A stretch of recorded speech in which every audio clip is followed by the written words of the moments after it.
أعوذ بالله من الشيطان الرجيم. بسم الله الرحمن الرحيم. الذين آتيناهم الكتاب يتلونه حق تلاوته أولئك يؤمنون به ومن يكفر به فأولئك هم الخاسرون.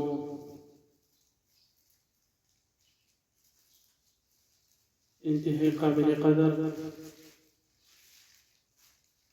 سامعين محترم، زمانن درائم درس ده دائم تمهیدی اصول خبری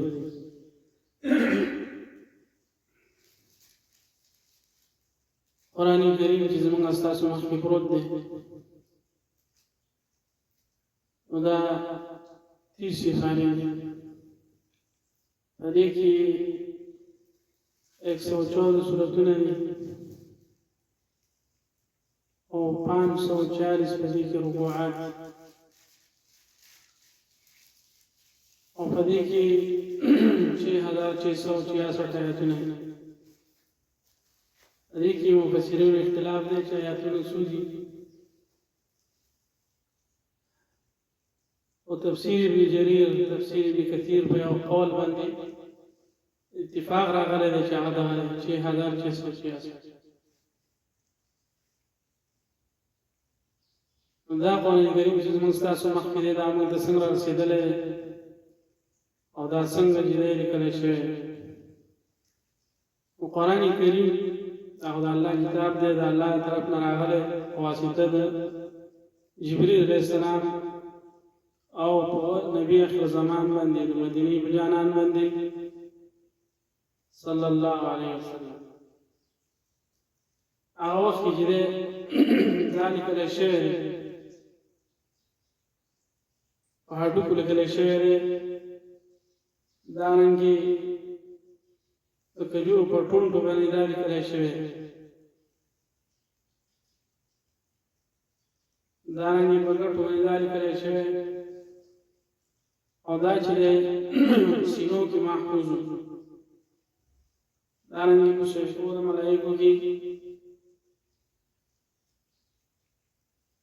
نبی صلی الله علیه وسلم باندې چې کله وحی نازل شو نو هغه به وایي چې دا ولیکئ. کاتبین د وحی هغه به ولیکل او بیا دا وایي چې دا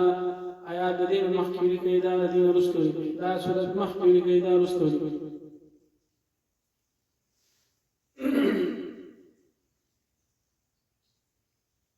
په دا ترتیب باندې دا ولیکلی شو او بیا د هغې نه وروسته چې دی د ابوبکر صدیق رضی الله عنه په زمانه کې دې له ترتیب ورکړی شو، دا راجمع شو.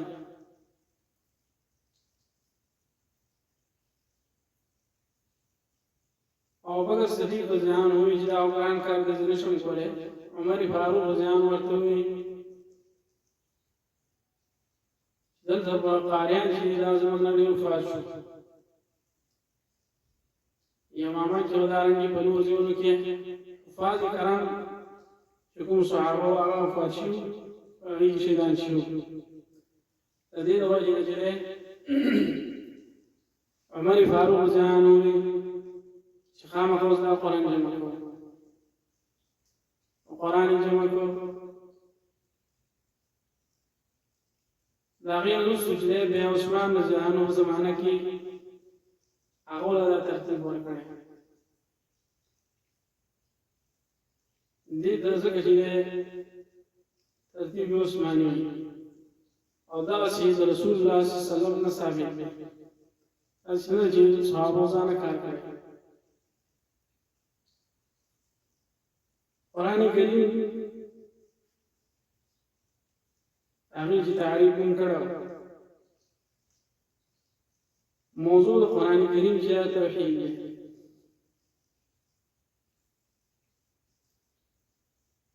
او غایه او غرض او غایه دا چې موږ الله ته نږدې شو، الله وپېژنو، د الله رسول وپېژنو.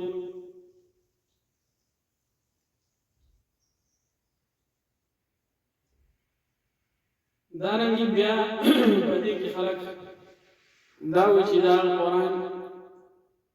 قرآن لفظي چې موږ سره کوم لاس کې دی نو دا چې دا جدا دی او کلامي نفسي چې دا جدا دی شیخ عبدالسلام سے وی چې دا چې څوک وي دا خبره خطا ده قرآن لفظي دی او نفسي دی او بیا وایي چې قرآن لفظي دی دا مخلوق نه دی قرآن لفظي چې دا مخلوق دی او کلام نفسي دی مخلوق نه دی نو دا خبره خطا ده قرآن چې کلام دا د الله کلام دی او دا قدیم دی یعنی دا د الله کلام دی دا مخلوق نه دی نمونه د الله د کتاب دیر نمونه دي الكتاب القرآن كلام الله النور الهدى رحمت فرقان شفاء موعظه دارنګي 75 نمونه چې شیخ عبدالسلام سے خپل تفسیر ذکر دارنګي شیخ شاپور رحمت الله علیه خپل تفسیر کې دیر نمونه چې قرآن کریم ذکر کړي قرآن کریم چې دا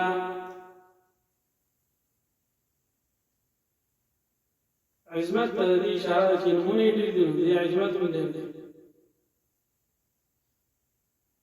بیا قرآن کریم چې دا لفظي هم دې لفظي او معنا دا دواړه هم دي چې هم قرآن لفظ ذکر هم قرآن معنا ذکر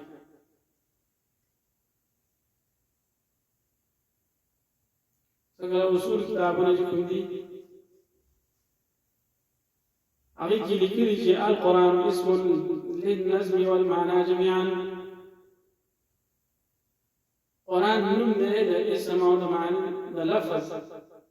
د نظم او د معنی څوک دا وایي چې بس قرآن لفظي سره وایي او دا کافي دی نو دا کافي نه دی لفظي به مو لفظي به صحیح کوي دا رنګه معنا به مو صحیح کوي دغه معنا او تشریح د تفسیر تفسیر په لغت کې چې بیان دی او اصطلاحي تفسیر چې بیان د احکام چې قرآن کې کوم بیان شوی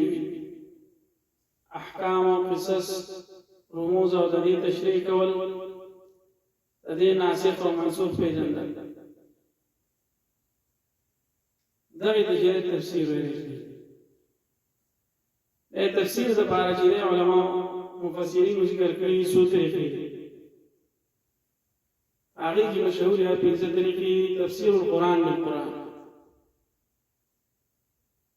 یو ځکه یو آیات ده هغه اجمال لالته بل ځکه هغه تفسیر ده د قرآن دی یو آیات تفسیر په بل آیات سره او دغه طریقه چې هغه تفسیر لپاره تفسیر القرآن بالسنه د قرآن تفسیر کول په سنت سره د نبی صلی الله علیه وسلم په حدیثو قرآن په معنی حدیث په معنی ځکه چې قرآن دې کې اجمال د حدیث په تفسیر درن هغه چې د قرآن تفسیر په اقوال صحابه اقوال باندې لاغو تشریحات باندې کوم تفسیر کړه په قرآن کې آیاتونو کې څلورم چې د قرآن تفسیر اقوال السلف سره تابعین چې موضوع تشریح کړی ده او پنځم چې تفسیر د قرآن باللغه د عرب چې کوم مشهور شاعران دي بخاري هغه بعض لفظ استعمال کړي په هغه سره چې د قرآن تفسیر کول دا به طریقې دي د تفسیر او ان شاء الله دې باندې به مخکې بیا سبا د چې مو بسم الله شروع کوو وصلى الله على نبينا محمد وعلى